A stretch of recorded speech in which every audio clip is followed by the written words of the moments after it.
Guys, we're back with the Screen Team right here on KWOC. Remember, you can check out the Screen Team. We are all over the place. We're on social media. You can check us out on Facebook. We're on Twitter.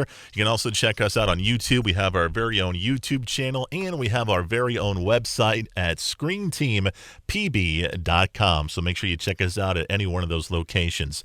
For the first half of the show today, we are doing a kind of a theme show. We're doing movies about Steve Jobs. We've already done the comedy I, Steve. Now we're moving forward to kind of a more somewhat serious depiction of Steve Jobs. This one is simply called Jobs. It was released in 2013. It was rated PG, and it stars Ashton Kutcher as Steve Jobs. And we've got Anthony Kinzel with us. He's helping us review these movies. And Anthony, Jobs, what were your initial thoughts when you saw this?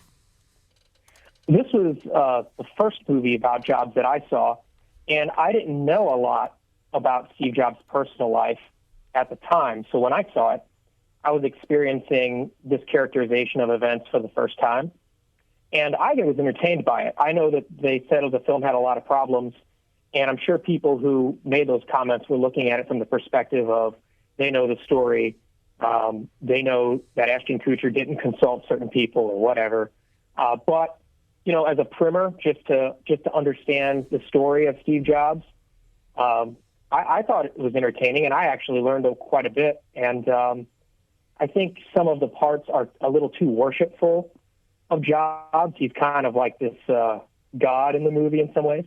But I thought it was a pretty good biopic. And what'd you think about Ashton Kutcher? Do you think he was the right choice for this film? Well, I looked at some pictures of Steve Jobs when he was young, and it is pretty remarkable how alike they look. And I think Kutcher may have produced the film. I know he had a hand in how it was done.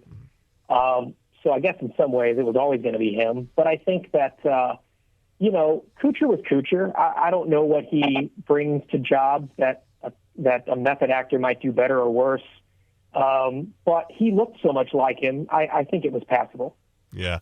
I agree with you in some points. There was some other points where, I just see, his character from that 70s show, and that's hard for me to kind of, escape myself from. Not saying that he did a Pretty bad... much every scene in the 70s, you were thinking of that? Yeah. And not just because it was set in the 70s, there was just portions of him where he was just acting very, eccentric like Steve Jobs is, but all I saw there was Michael Kelso, and it was just kind of hard to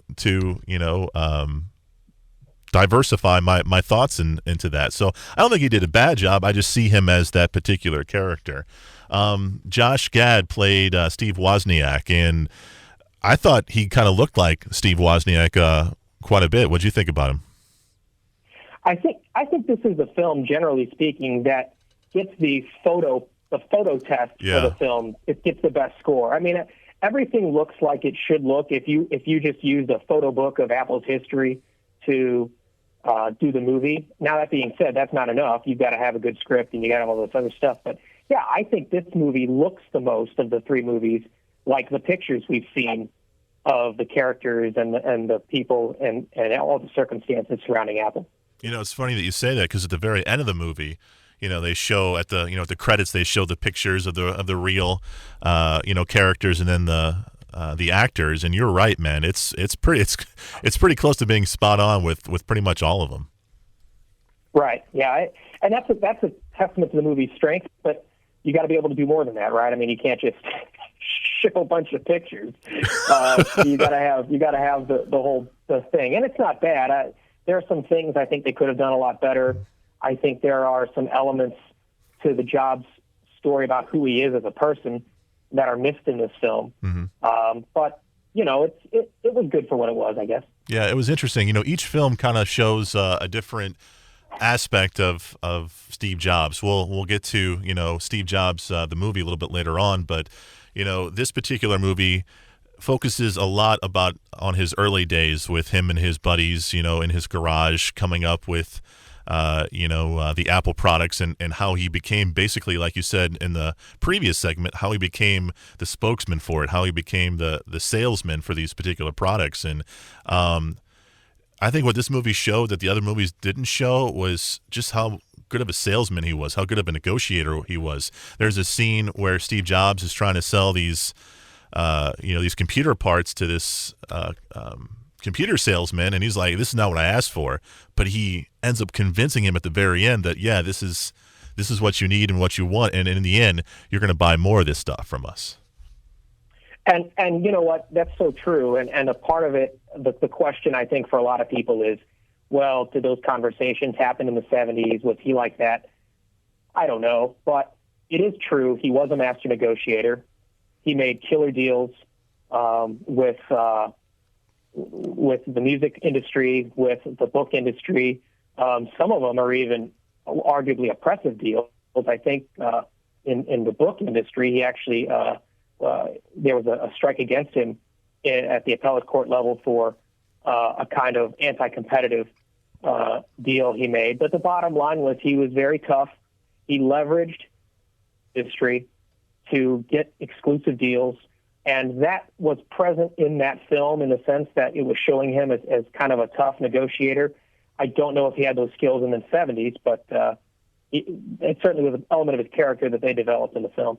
As far as the movie Jobs with Ashton Kutcher, what grade would you give it? A being the highest, F being, the lowest. What do you think this movie deserves? I think it's a B, and it's probably a higher grade than a lot of people give it. But I think if you're going to a movie to be entertained and you want to hear a story, it doesn't matter necessarily whether it's the best story about a real person, as long as it's a good story. And I think that it was a good story. All right, there you go. The movie is called Jobs, and you can find it on DVD. Coming up after the break, we're going to review the latest Steve Jobs films. It's called Steve Jobs. We'll get to that next right here on KWOC.